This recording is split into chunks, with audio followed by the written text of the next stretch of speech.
जय श्री राम, जय जय सिया राम। मंच पर विराजमान तमाम प्रबुद्धजन और सभागार में तमाम बंधुओं को मैं सादर वंदन करता हूं, अभिनंदन करता हूं।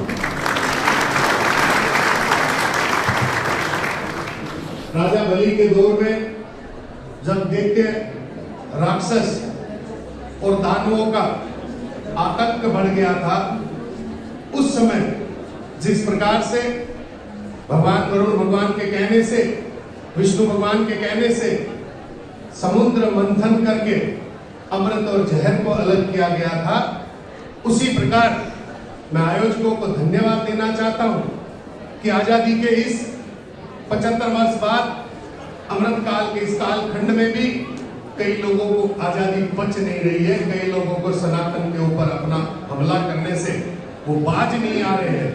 उन परिस्थितियों में सनातन मंथन के नाम पर आयोजन करवाकर कहीं ना कहीं एक नए प्रकार के कदम के लिए मैं तमाम आयोजकों का बहुत बहुत धन्यवाद करना चाहता हूं। कलिकाल आदिकाल से सनातन ना कभी खंडित हुआ, ना कभी खंडित होगा, परंतु शास्त्रार्थ बातें बहुत सारी हमारे संज्ञान में आई, बहुत सारी चीजें हमने रीति रिवाज देखी, रीति रिवाज समझी, और पिछले 2 घंटे से हमने धर्म और सनातन के प्रति किस प्रकार से कट्टरता होनी चाहिए, इसके ऊपर भी अलग अलग प्रबुद्ध जनों के विचार हमने सुने। मैं बात वर्तमान की करना चाहूंगा आपके बीच में। आजादी के 75 वर्ष बाद आज जिस प्रकार से हम हमारे दैनिक जीवन में, सार्वजनिक जीवन में देखते हैं कि किस प्रकार से ये नवबोध वामपंथी सनातन को खंडित करने का प्रयास लगातार करते जा रहे हैं। अगर आप थोड़ा बहुत भी सोशल मीडिया प्लेटफॉर्म पर रहेंगे तो वहां देखेंगे कि किस प्रकार से सनातन को खंडित करने के लिए नई नई रीति रिवाज लेकर आ रहे हैं। लोग रोज कुछ ना कुछ नया प्रोपेगेंडा कर रहे हैं। कोई कहता है हम माता सरस्वती को नहीं मानते। क्यों माने? सरस्वती के हाथ में पुस्तक नहीं है, ये नहीं है, वो नहीं है। हम माँ कालिका को नहीं मानते, हम माँ अम्बा को नहीं मानते। हर बात का हमको प्रमाण चाहिए। वो किसी भी प्रक्रिया को समझने को तैयार ही नहीं है। ऐसे लोगों को समझाने से समझने वाले ये लोग नहीं है। ऐसे लोगों को अगर सही तरीके से बताया जाए तो फिर ये कहा जाए कि आटे को गीला करके सेक के खाने की क्या जरूरत है, सीधा गेहूं ही खा लिया करें।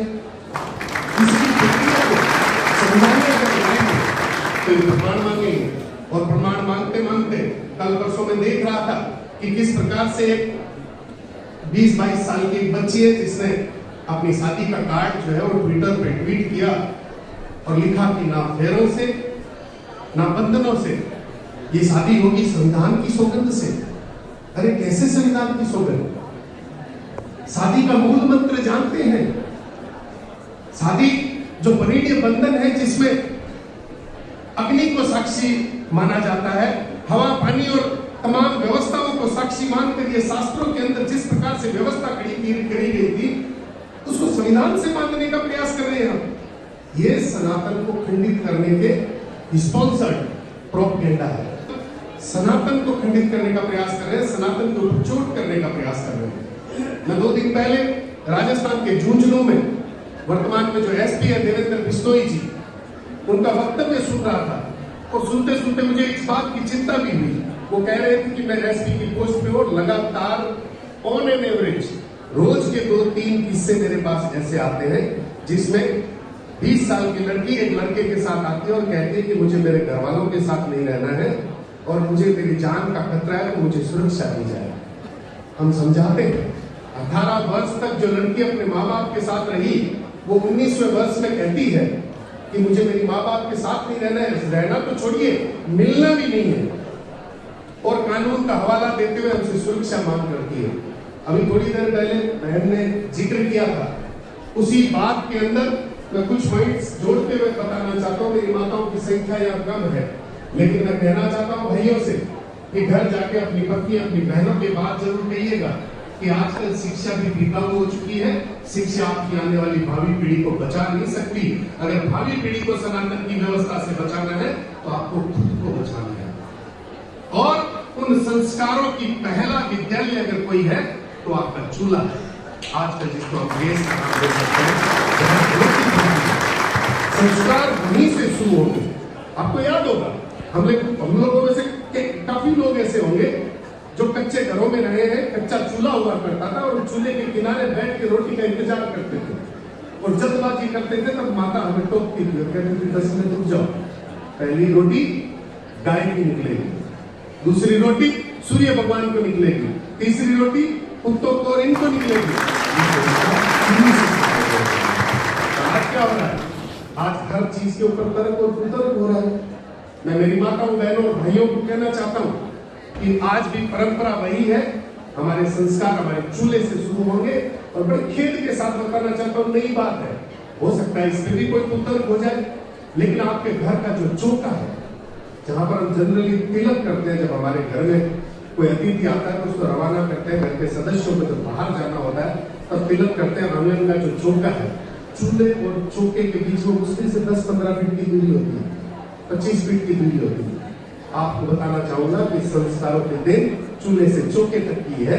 चौके के बाहर जाने के बाद अगर आप संस्कार मिलने की कल्पना करते हो तो आप किसी बहन में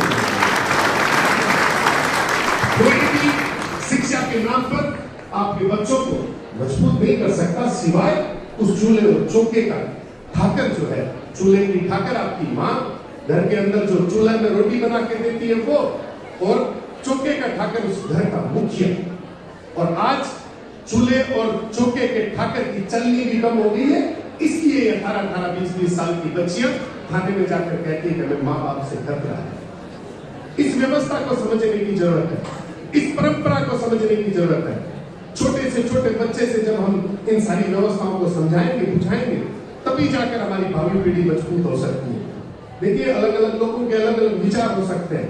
आक्रोश और अलग अलग प्रकार के नारों से हम निश्चित रूप से कुछ हद तक ऐसा माहौल बना सकते हैं, लेकिन अगर आपको जड़ों से काम करना है तो आपके घर में जो 2 साल का, 4 साल का, 5 साल का जो बच्चा है, उस बच्चे से आपको उसको पोषित करते हुए आगे बढ़ना होगा।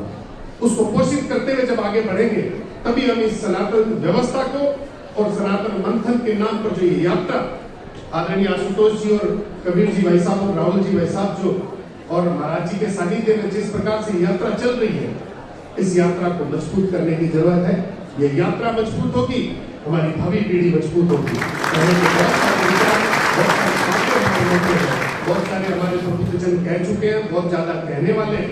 छोटे मुंह बड़ी बात कहकर इतनी मैं मेरी वाणी को विराम देते हुए कहना चाहूंगा कि अब हम जिस प्रकार से, अभी बहन ने भी बताया था कि जिस प्रकार से बच्चों से पीछा छुड़ाने के लिए उनकी माताएं आया को, नानी को मोबाइल पकड़ा के कह देती है कि वो संभाले बच्चों को, इस प्रथा को बदलने की जरूरत है। कहीं ना कहीं कहते जाना चाहता हूँ कि गोत्र और गुरु, इन 2 चीजों का ज्ञान अगर आपने अपनी पीढ़ी को नहीं कराया है तो आपकी पीढ़ी को नष्ट होना लाजिमी है, जरूरी है। गोत्र की परिभाषा और गोत्र का महत्व है, गुरु की परिभाषा और गुरु का महत्व है। जिस दिन इन 2 चीजों का हमने हमारी भावी पीढ़ी को समझा दिया, उस दिन आपकी भावी पीढ़ी को कितने ही विधर्मी किसी भी प्रकार का आडंबर कर ले, आपके बच्चे यहां नहीं विदेश में भी पढ़े, लेकिन आप वो अपने दायरे को समझेंगे, वो अपनी नैतिकता को समझेंगे। हम गोत्र से विच्छेद होकर नहीं चल सकते, हम हमारे गुरु से विच्छेद होकर नहीं चल सकते। और इसी पद्धति के अंदर जब वो गुरु परंपरा में आएंगे, सनातनी व्यवस्था में आएंगे, तो आपका धर्म मजबूत होगा, आपका परिवार मजबूत होगा और आपकी संस्कृति मजबूत होगी।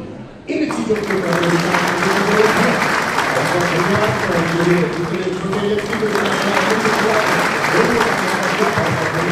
जय श्री राम।